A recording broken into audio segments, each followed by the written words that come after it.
Hello students, मेरी economics की class में आप सभी का वेलकम है। यहाँ हम चैप्टर 3 पढ़ रहे हैं जो कि आपके कंसेप्ट ऑफ डिमांड है। उसका आज हम लास्ट टॉपिक पढ़ रहे हैं। टॉपिक का यहाँ नाम है आपके law of demand. Law of demand जिसे कि हिंदी में कहा जाता है कि मांग का नियम।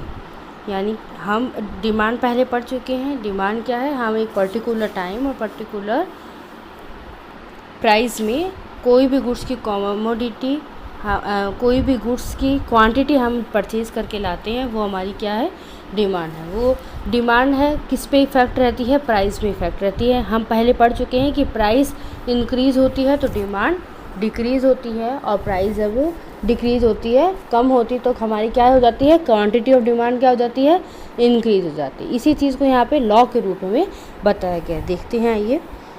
Law of demand stated that other things remain constant. Other things remain constant को यहाँ पे statutory पैरेबस भी कहा जाता है। कई बार क्वेश्चन में पूछ लिया जाता है कि statutory पैरेबस क्या होता है, तो हम वहाँ बताएंगे other things remain, यानी कि जो हम assumption मान करके चलते हैं किसी भी कंसेप्ट को, उसको कहा जाता है।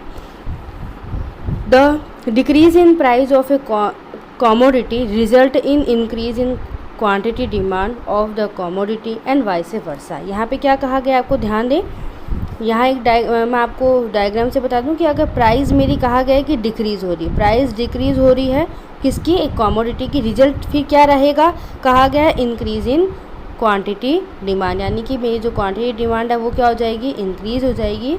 And vice versa. Vice versa का मतलब इसका रिवर्स। रिवर्स क्या हो जाएगा? जब आपकी प्राइस हाई हो रही है तो आपकी क्वांटिटी डिमांड क्या हो जाएगी? डिक्रीज हो जाएगी।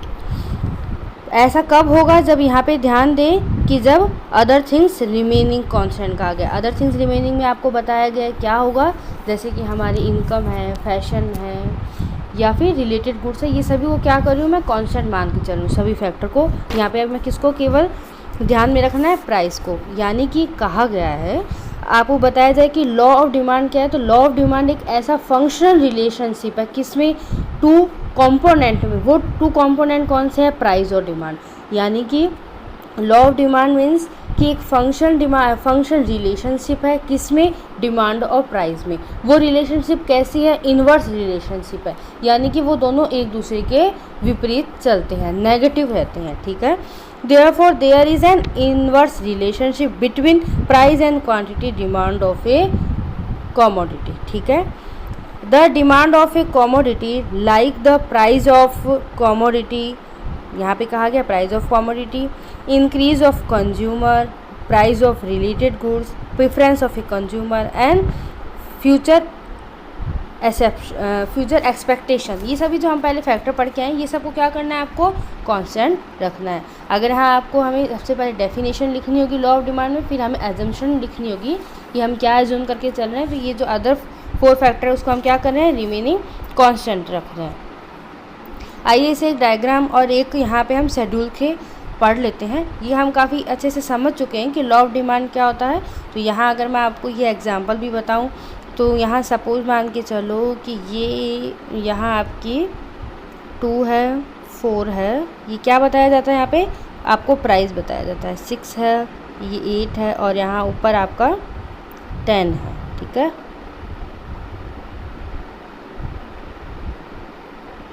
ओके। अब यहाँ नीचे भी हम देखेंगे ये क्या बताया जा रहा है आपको? Quantity of demand. ठीक है। कोई भी हम क्वांटिटी परचेज़ कर रहे हैं उसके बारे में आपको बताया गया है। ठीक है। ऐसा कैसे बनेगा? सपोज़ कीजिए अगर किसी भी ये कोई भी गुड्स है, उस गुड्स में अगर उस गुड्स की प्राइस 10 थी तो हम कितना लेकर के आ रहे थे? क्वांटिटी 2 लेकर के आ रहे थे। यहाँ 8 हो गई उसकी, तो हम कितने लेकर के आए? 4 लेकर के आए। जैसे ही यहाँ क्या हुआ? प्राइस डाउन हुई, हमारी क्वांटिटी क्या हो गई? इंक्रीज़ हो गई। इसी तरीके से मैं ये पॉइंट ऑफ व्यू से देखूँ कि जब मेरी प्राइस 2 थी तो मैं कितनी लेकर के आ रही थी? 8 लेकर के आ रही थी। जैसे ही प्राइस मेरी इंक्रीज़ हुई तो मैंने क्वान्टिटी को क्या कर दिया? कम कर दिया। 6 थी तो मैं कितनी लेकर के आ रही हूँ? 6 में यहाँ 4 हो जाएगा। एक सेकेंड फिर देख लेते हैं। यहाँ पे 8 में आपका 4 हो गया, और 4 में आपका 8 बताया गया है, और 2 में, और यहाँ मतलब 2 में आपका बता दिया 10, और यहाँ पे आपको 4 क्वांटिटी में आपको कितनी प्राइस लगेगी, 8 लगेगी, और 6 में यानी कि ये 6 में आपको इस तरीके से लगेगी, ठीक है, प्राइस। और ठीक है, एक सेकंड देख लेते हैं, यहाँ थोड़ा सा रब करना होगा। यहाँ आपको 4 बताया गया है, 4 में हम क्या कर लेंगे, यानी कि द 4 प्राइस में हमें 8 मिल रही है, 6 में हमें 6 मिल रही है, 8 में हमें 4 और 10 में हमें 2 मिल रही है। इस तरीके से कुछ डायग्राम होगा। जब मैंने आपको कहा है प्राइस इंक्रीज़ हो रही है या डिक्रीज़ हो रही है, क्वांटिटी डिमांड हमारी इंक्रीज़ हो रही है, तो एक दोनों क्या हो रहे हैं, रिवर्स चल रहे हैं। तो एक अगर बढ़ेगा दूसरा कम होगा, तो हमेशा स्लोप कैसा होगा, नीचे आता हुआ डाउनवर्ड स्लोप होगा। तो ये हमारा क्या हो जाएगा, डिमांड का स्लोप और हो जाएगा, शेड्यूल हो जाएगा। अब हम ये पढ़ रहे हैं कि derivation of law of demand. Derivation of law of demand का क्या मतलब है, यहाँ कहा गया है कि ये जो लॉ आपने बनाया इसकी डेरिवेशन कैसे की, यानी कि आपने इसकी उत्पत्ति, अभी आपको ये लॉ कैसे प्राप्त हुआ वो हम यहाँ पे देखेंगे। कहा गया है कि the law of demand stated the inverse relationship. तो हमें यहाँ क्या पता चला है, लॉ में, लॉ यानी कि रूल कहा गया। हमेशा ये आप कभी भी मान करके चले, ये रूल ही है। क्या रूल है, हम अब बाकी सभी चीज़ों को अगर हम कांस्टेंट मान रहे हैं कि price of a commodity and quantity और डिमांड में कैसा रिलेशन है, इनवर्स रिलेशनशिप है। इस डेरिवेशन को हम 2 पॉइंट्स में देख लेंगे। पहला तो हमने मार्जिनल यूटिलिटी से देखा, equal to price of goods, और सेकंड हम क्या देख रहे हैं, law of equi marginal utility. ये दोनों ही कंसेप्ट हम सेकंड चैप्टर में बहुत ही अच्छे से समझ करके आ चुके हैं। मार्जिनल यूटिलिटी यानी कि हम कोई भी गुड्स ले रहे हैं, उस अतिरिक्त अब हम मात्रा ले रहे हैं, एक नेक्स्ट यूनिट ले रहे हैं, तो उससे हमें कितनी यूटिलिटी प्राप्त हो रही। वो यूटिलिटी हम किससे इक्वल में रखते थे, हम इक्वल रखते थे प्राइस से। हम ये बहुत अच्छे से पढ़कर आ चुके हैं। यानी मैं MUX कहूँ तो वो बराबर किसके होनी चाहिए, इक्वल टू किसके होनी चाहिए, PX के। यानी कि हम ये मान के चलते हैं, हम कोई भी गुड्स में 100 रुपये खर्च करें तो वो 100 रुपये का हमें पूरी यूटिलिटी मिलनी चाहिए। मूवी देख करके आते हैं, अगर बहुत ही हिट मूवी होती तो अपन क्या कहते हैं, हाँ हमारा पैसा वसूल हो गया। वही अगर फ्लॉप मूवी होती तो हम कहते हैं आज तो पैसा ही पूरा बर्बाद हुआ, यानी कि यूटिलिटी हमें क्या हुई, नहीं रिसीव हुई, ठीक है। तो हम ये जो आपका लॉ ऑफ डिमांड है, ये किसके कारण से हुआ, तो हम यहाँ ये कहेंगे क्योंकि हम हमारी यूटिलिटी को क्या करते हैं, प्राइस के इक्वल रखते हैं, ठीक है। सेकंड पॉइंट देखेंगे कि लॉ ऑफ इक्वी मार्जिनल। आपको ध्यान आ रहा हो, ये लॉ ऑफ इक्वी मार्जिनल क्या था, ये गॉसेन का सेकंड नियम था, ठीक है ना। यहाँ पे भी हमने कंसेप्ट देखे थे और इक्वेशन देखी थी। इस इक्वेशन में हमने क्या देखा था कि कोई भी 2 गुड्स है, उसके दोनों की यूटिलिटी क्या होनी चाहिए, आपकी इक्वल होनी चाहिए। शायद आपको याद हो कि हमने यहाँ पे देखा था, मैंने कहा था कि जिस कमोडिटी की आप यूटिलिटी लोगे उसी से आपको क्या डिवाइड करना होगा, उसी कमोडिटी के प्राइस से आपको इक्वल करना होगा, और अपॉन में MUY अपॉन PY। ये इस तरीके का हम कंसेप्ट पढ़ के आए हैं। ये हमारे किसके बराबर होना चाहिए, इनकम के बराबर। ये दोनों गुड्स की यूटिलिटी हम क्या रख रहे थे, इक्वल रख रहे थे। ये आपका क्या कहलाता है, कंज्यूमर इक्विलिब्रियम कहलाता था। कोई भी उपभोक्ता कब संतुष्ट होगा, तो चाहे मैं Y वस्तु लूँ, चाहे मैं X कमोडिटी लूँ, मुझे उनकी हमारी इनकम को किस तरीके से डिवाइड करना है वो हमने इसमें देखा था। तो यहाँ पे क्या होता है, लॉ ऑफ डिमांड में अगर आपको मैं सपोज कहूँ कि ये PX जो है, यानी कि सपोज ये X जो कमोडिटी है उसकी प्राइस क्या होगी, डाउन होगी, ठीक है। इसकी अगर प्राइस डाउन हो जाती है आपकी, तब हम क्या देखते हैं कि प्राइस डाउन हुई तो हमारी क्वांटिटी क्या होगी, इंक्रीज होगी। बट ऑब्वियस अगर Y वस्तु की प्राइस ज़्यादा लग रही है और X की हमारी कम लग रही है, तो हम क्या करेंगे, X की मात्रा ज़्यादा ले लेंगे। तो यहाँ पे क्या होगा, हमारा कंज्यूमर इक्विलिब्रियम हो पाएगा, नहीं हो पाएगा। तो यहाँ पे भी देखते हैं कि कीमत के कम होने पर यहाँ पे भी क्या हो रही है, डिमांड क्या हो रही है, आपकी ज़्यादा हो रही है। वैसे ही A पॉइंट में हम देखेंगे कि अगर हमारी मार्जिनल यूटिलिटी ज़्यादा है, सपोज़ अगर हमारी प्राइस से, ठीक है, मार्जिनल यूटिलिटी हमारी क्या है, ज़्यादा है किसी भी वस्तु की प्राइस से, तो हम यहाँ क्या करेंगे, गुड्स की प्राइस कम है तो हम यहाँ क्या करेंगे, यूटिलिटी हमें ज़्यादा मिले तो हम क्या करेंगे, हमारी डिमांड को, हमारी क्वांटिटी को क्या करेंगे, ज़्यादा कर देंगे, ठीक है। तो अब ये ही 2 रीज़न ऐसे हैं, इनके कारण हमारा क्या हुआ है, लॉ ऑफ डिमांड हुआ है, इंक्रीज हुआ, यानी डेरिवेशन हुआ है। यहाँ हम एक बार देख लेते हैं मार्जिनल यूटिलिटी एंड प्राइस का इन कंज्यूमर इक्विलिब्रियम। एक consumer demand the quantity of a commodity where MU equal to P, condition get fulfil. जब ये कंडीशन फुलफिल होती है यानी कि हम जो पैसा लगा रहे हैं उससे हमें पूरी संतुष्टि मिल रही है, हमें पूरी उपयोगिता मिल रही है, हम तब तक खर्च करते हैं। अगर हमारी उपयोगिता ज़्यादा हो रही है तो हम क्या करेंगे, ज़्यादा क्वांटिटी लेंगे। ज़्यादा क्वांटिटी लेंगे तो इसके इक्वली हमारा पैसा खर्च हो जाएगा। और अगर हमारी यूटिलिटी कम हो रही तो हम क्या करेंगे, वहाँ पे क्वांटिटी ऑफ जो गुड्स है वो हम कम परचेज करेंगे।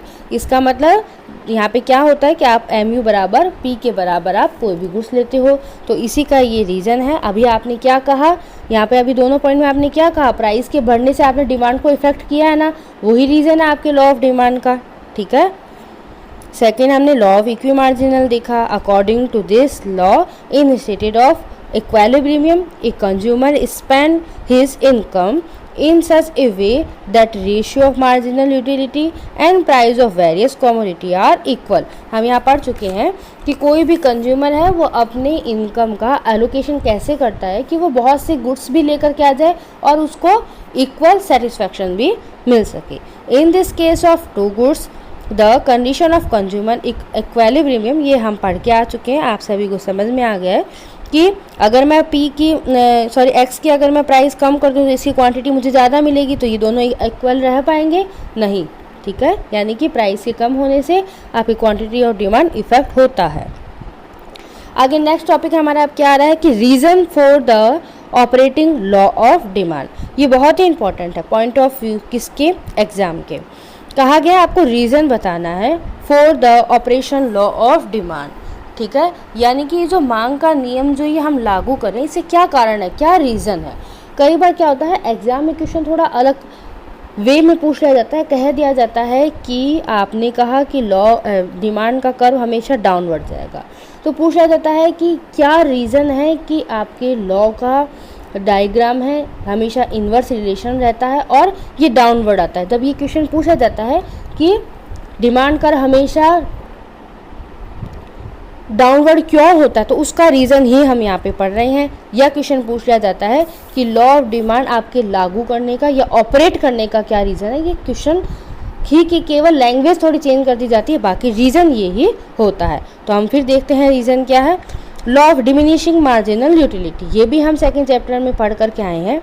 ये क्या था, आपके गॉसेन का फर्स्ट रूल था। इसमें हमने क्या देखा था, हमें देखा था कि कोई भी कंज्यूमर एक लिमिट तक, उसी टाइम में एक लिमिट तक एक ही कॉमोडिटी का यूज़ करते करते क्या हो जाता है, एक पॉइंट आता है जब वहाँ सेटिस्फाई हो जाता है और वो उसकी यूटिलिटी क्या कर देता है, डाउन कर देता है। ठीक है, हम वहाँ पे देखे थे कि 5 बनाना हमने खा ली, 6, अगर जब हम 6 यूनिट जब कंज्यूम करें तो हमारा क्या हो गया, हम सेटिस्फाई हो गए, तो वो 6 यूनिट आप कंज्यूम कर पाओगे क्या, नहीं।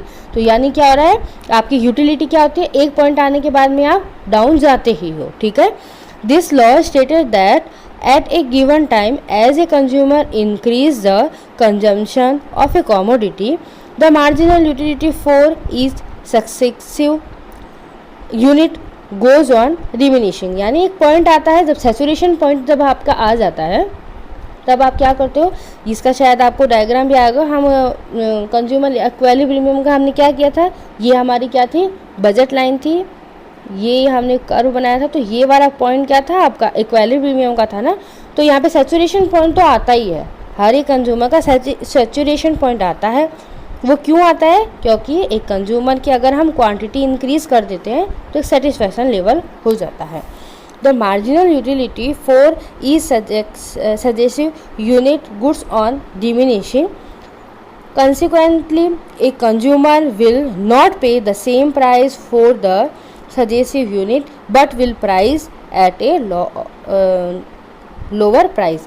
हम यहाँ देखते हैं कि अगर किसी भी गुड्स की प्राइस इंक्रीज़ हुई हुई है तो हमारी डिमांड, अगर हम सेटिस्फाई हैं तो हमारी डिमांड क्या होगी, डाउन चली जाएगी। अभी हमें उस वस्तु की ज़रूरत ही नहीं है। ठीक है, हम यानी कहते नहीं हम यहाँ पे 10 यूनिट ही लेंगे, हम इससे सेटिस्फेक्शन है। तो आपका यहाँ सेटिस्फेक्शन किससे आया, आपके प्राइस के कारण तो आया ना। अगर उसी कॉमोडिटी की प्राइस डाउन होती, ठीक है, तो आप वहाँ पे 10 यूनिट थोड़ा लेते, उसी चीज़ के आप क्या कर लेते, 20 यूनिट ले लेते। तो यहाँ आपका सेटिस्फेक्शन लेवल किसके अकॉर्डिंग हो रहा है, प्राइस के अकॉर्डिंग हो रहा है। ठीक है, तो यही रीज़न है आपका फर्स्ट रीज़न क्या हो गया आपके लॉ ऑफ डिमांड का, कि law of diminishing marginal utility.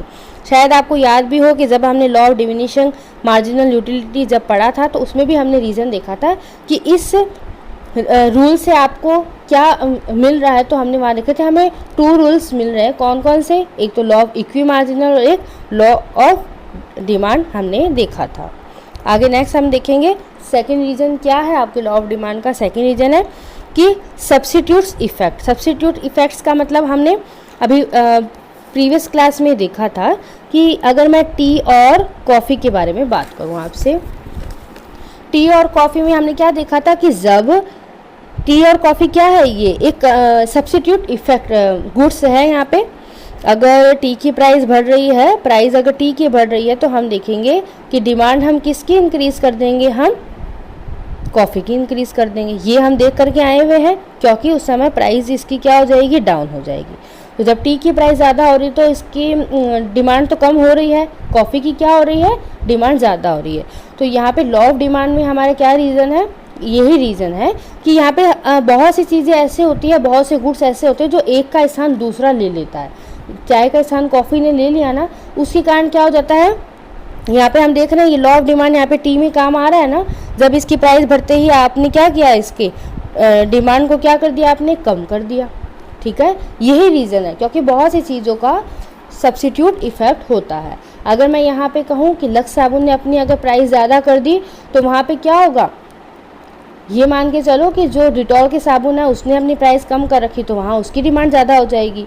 तो यानी कि प्राइस के बढ़ने पर आपकी डिमांड तो कम हुई ना लक्स साबुन की। तो यहाँ पे क्या हमने देखा कि सब्स्टिट्यूट गुड्स के कारण भी क्या हो जाता है, हम हमारी वो इफ़ेक्ट देख लेते हैं। ठीक है, substitute effects refer to substitute of one commodity with other than it become relatively cheaper। यानी कि हम जो सस्ती चीज़ों से क्या, अगर हमारे उसी के सामने सस्ती चीज़ें तो हम वो परचेज़ करने लग जाते हैं। Thus when the price of a commodity X fall it become cheaper in relation to commodity Y। I think आपको सभी को समझ में आ रहा है। थर्ड रीज़न हमारा क्या है, लॉ ऑफ डिमांड का। तो यहाँ हम देखेंगे income effect. Income effect is the effect on the change in quantity demand when the real income of consumer change because of the change in price of the commodity. When the fall in price the real income increase. This increase real income is used to buy more unit of a goods. Price effect is the summation of this two effect, income effect और substitute effect. ठीक है, यहाँ हम क्या देखते हैं, यहाँ हम कोई भी गुड्स की देखते हैं प्राइस डाउन होती है। ठीक है, सपोज करो ये ही कोई गुड्स थी, यानी आप पेन ही मान लेके चल लो। पेन पहले हमारा मिल रहा था आपका 12 रुपये का, अब क्या हो रहा है, ये पेन आपके 10 रुपये में मिल रहा है, यानी प्राइस क्या हुई, आपकी डाउन हुई। तो रियल इनकम कह रहे हैं यहाँ पे, तो रियल इनकम आपकी क्या, ये 2 रुपये बच गई आपकी, तो ये आपकी क्या है, रियल इनकम है। तो आपकी रियल इनकम बढ़ी ना, तो आपकी डिमांड क्या हो गई, डिमांड भी आपकी इंक्रीज़ हो गई क्योंकि आपने यहाँ पे क्या किया, यहाँ सपोज आप यहाँ पे चलो आप यहाँ पे 20 रुपीज़ कर लो कि वो ही आपका, एक सेकेंड, हम यहाँ पे उस पेन की प्राइस है, हम यहाँ पे 20 लेते हैं। ठीक है, 20 ली हमने पहले थी ये 20, अब क्या हो गई, उसी पेन की प्राइस कितनी हो गई, 10। तो प्राइस क्या हुई आपकी, डाउन हुई। रियल इनकम आप कितनी इंक्रीज़ हो गई, 10 हो गई। तो यहाँ पे आप डिमांड क्या करोगे, इंक्रीज़ कर दो, क्योंकि यहाँ पे पहले आप एक पेन ले रहे थे, अब कितने लोगे आप, 2 पेन ले लोगे। ठीक है, आपको बात समझ में आ रही है।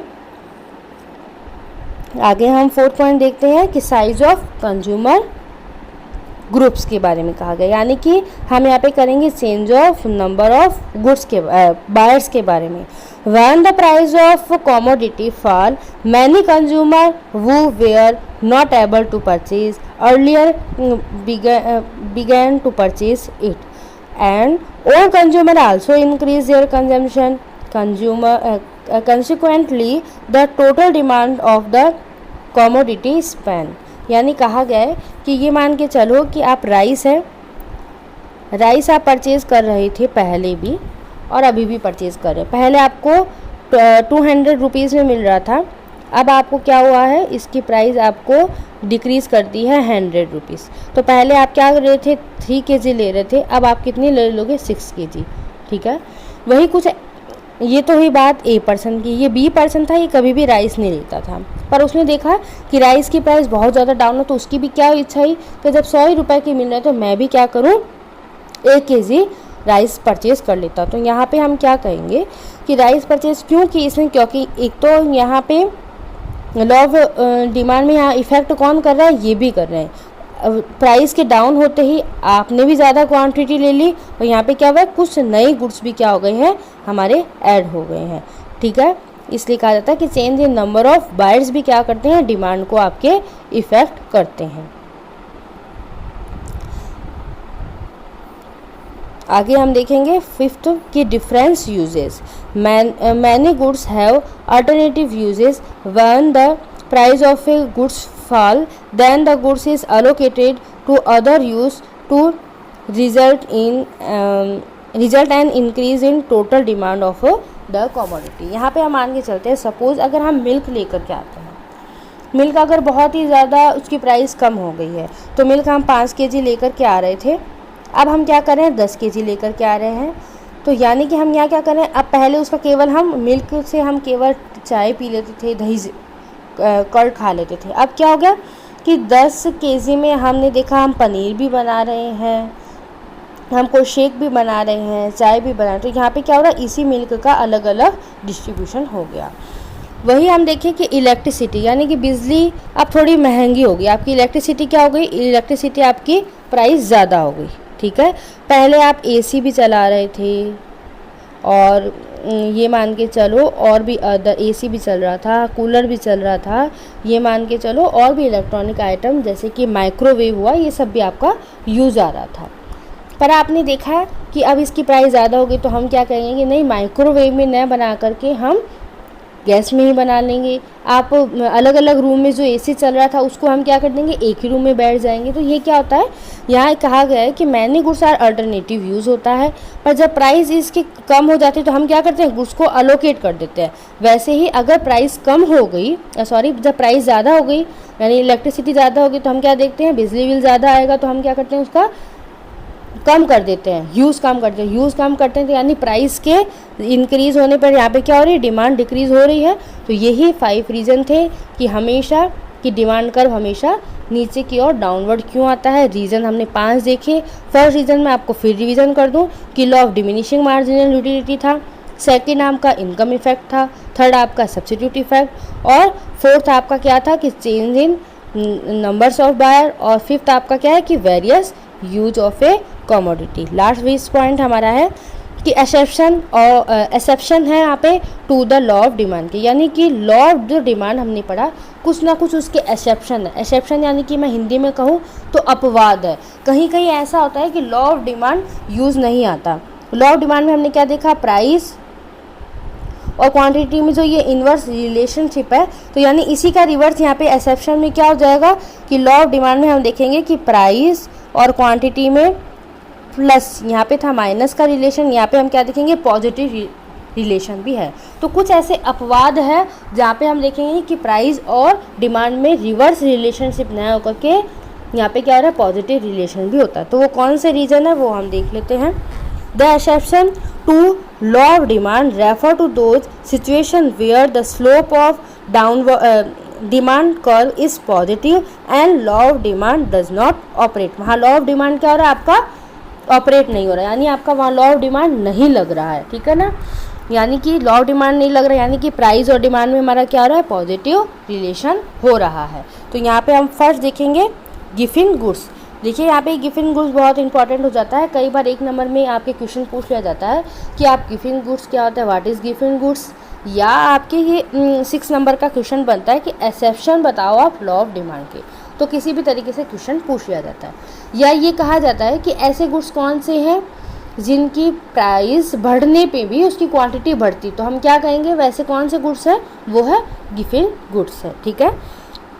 देयर आर दो इन्फीरियर गुड्स, जो कि हमने कल इन्फीरियर गुड्स पढ़े थे। इन्फीरियर गुड्स में हमने क्या देखा था वहाँ पे हमने ये देखा था कि लॉ ऑफ डिमांड नहीं यूज होगा, क्योंकि वहाँ पे सपोज बाजरा है, अगर हमारी इनकम बढ़ गई तो हम क्या करेंगे, अब बाजरा की प्राइस चाहे कितनी भी कम हो पर हम वहाँ पे यूज़ लेंगे क्या, उसको नहीं, क्योंकि हमारी इनकम क्या है, इंक्रीज़ होगी, अब हम बाजरा नहीं खाते हैं। साइकिल, अब मेरी सैलरी बढ़ गई तो चाहे पहले साइकिल 1000 रुपये में मिल रही थी और अब 500 में भी अगर हम मुझे मिल रही है, पर आप लोगे क्या साइकिल, नहीं, आप क्या लोगे, स्कूटी लोगे, क्योंकि आपकी क्या है, इंक्रीज़ हो रही है इनकम। तो ये जो साइकिल हो गई या बाजरा हो गई, ये सब क्या होगा, आपके इन्फीरियर गुड्स हो गए, उसी को हम क्या कहते हैं, गिफिन गुड्स कहते हैं। तो कहा गया there are those inferior goods where demand increase with the rise in price, यानी कि कई बार क्या होता है कि जब प्राइस हमारी बढ़ जाती है तब भी क्या हो रहा है, इनकी क्वांटिटी ऑफ डिमांड बढ़ रही है। And decrease when in fail in price, यानी कि जब इसकी प्राइस कम भी है साइकिल की तब भी हम क्या कर रहे हैं, इसकी क्वांटिटी डिमांड कम ही हो रही है, यानी दोनों क्या है, पॉजिटिव रिलेशन। जैसे कि ज्वार है, बाजरा are example of a Giffen goods. A consumer decreases the consumption of this goods with the decrease in price. अब इनकी प्राइस में बाजरा बहुत सस्ता मिला पर तो भी क्या हो रहा है, अब लोगों ने अपना जो फैशन है वो प्राइस से थोड़ा क्या कर दिया, कम कर दिया, यानी वो अपना प्रेफरेंस अब थोड़ा कम देने लग गए हैं। Thus the law of demand does not operate in Giffen goods, यानी लॉ ऑफ डिमांड कहाँ यूज़ नहीं होता, आपके गिफिन गुड्स में। ठीक है, सेकंड हम देखेंगे कि गुड्स हैव प्रेस्टीजियस वैल्यू, यानी कि प्रेस्टीजियस का मतलब है बहुत ही बहुमूल्य या प्रतिष्ठा, ठीक है ना, जहाँ आपके रिस्पेक्ट या की बात हो, यानी आपके स्टेटस की बात हो रही है। ठीक है, कहा गया जैसे कि डायमंड है, ज्वेलरी है, consider the prestigious goods in the societies, कितनी भी महंगी आपकी, ये कह दिया जाएगा कि आपकी बहुत ज़्यादा महंगी हो रखी है ज्वेलरीज, ठीक है ना, गोल्ड बहुत महंगा है, पर हमें अगर हम सोसाइटी में हमें बहुत ज़्यादा हाई क्वालिटी का मेंटेन करना है, अपना स्टेटस मेंटेन करना है, तो कई लोग ऐसे क्या होते हैं कि अब जैसे मुकेश अंबानी, उनके सामने गोल्ड कितना भी इंक्रीज होता है पर वो क्या करेंगे, अपना स्टेटस मेंटेन करने के लिए वो और ज़्यादा गोल्ड अभी भी वो परचेज़ करेंगे। तो यहाँ पे लॉ ऑफ डिमांड आपका यूज़ आया क्या, नहीं, प्राइस गोल्ड की इंक्रीज़ हो रही थी तब भी क्या हो रहा है, और डिमांड क्या हो रही है, उनकी इंक्रीज़ हो रही है। तो कई ऐसे गुड्स होते हैं, वो कौन से होते हैं, जो कि प्रेस्टीजियस गुड्स होते हैं, जो आपकी रेपुटेशन में इफेक्ट करते हैं, उनमें भी क्या होता है, लॉ ऑफ डिमांड नहीं होता है यूज़। ठीक है, तो यानी हम कई ऐसे केसेस देख रहे हैं जहाँ लॉ ऑफ डिमांड अलाउ नहीं हो सकता। ठीक है, अब कहा गया possibility of change in price of a consumer in future.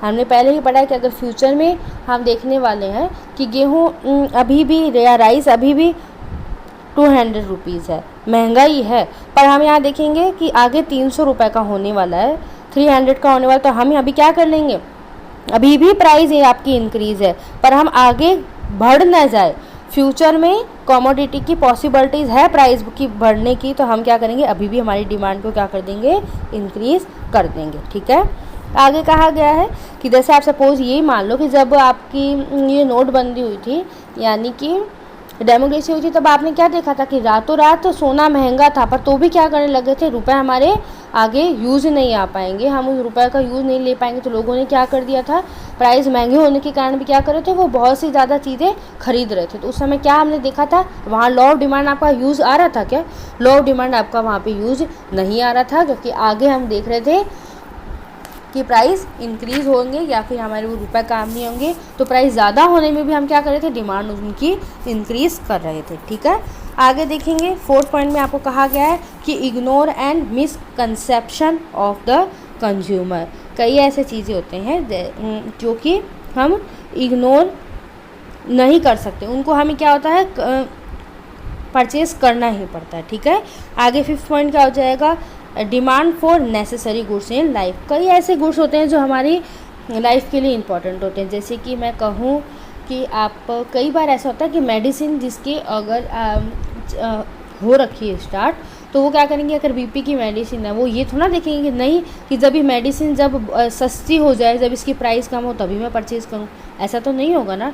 या फिर जब प्राइस बहुत कम हुए तो एक ही जगह 2 दवाई ले लेंगे, ऐसा नहीं होगा। साल्ट है यानी कि नमक है, नमक आपको यूज़ लेना ही पड़ेगा, चाहे वो कितना भी महंगा हो, चाहे वो कितना भी सस्ता हो। हम क्या करेंगे, नमक अगर हमारे घर में ख़त्म होगा तो हमें लेकर के ही आना पड़ेगा। अगर हम ये देखेंगे कि कोई भी तरीके की नेसेसरी जो गुड्स है जो हमें बहुत ज़्यादा ज़रूरी है, वो अगर कितनी भी महंगी हो या कितनी भी सस्ती हो, हमें उसकी आवश्यकता ही पड़ेगी। तो ये सभी क्या थे, 5 पॉइंट थे आपके, जो कि आपका एक्सेप्शन है लॉ ऑफ डिमांड के, यानी कि यहाँ पे law of demand use rule नहीं लगता। यहाँ पे हम देखेंगे ये इस तरीके का कर्व आपका बनेगा, ठीक है। तो आज के इसी कंसेप्ट के साथ में मैं यहाँ पे 3rd चैप्टर आपका कंप्लीट होता है। Thank you.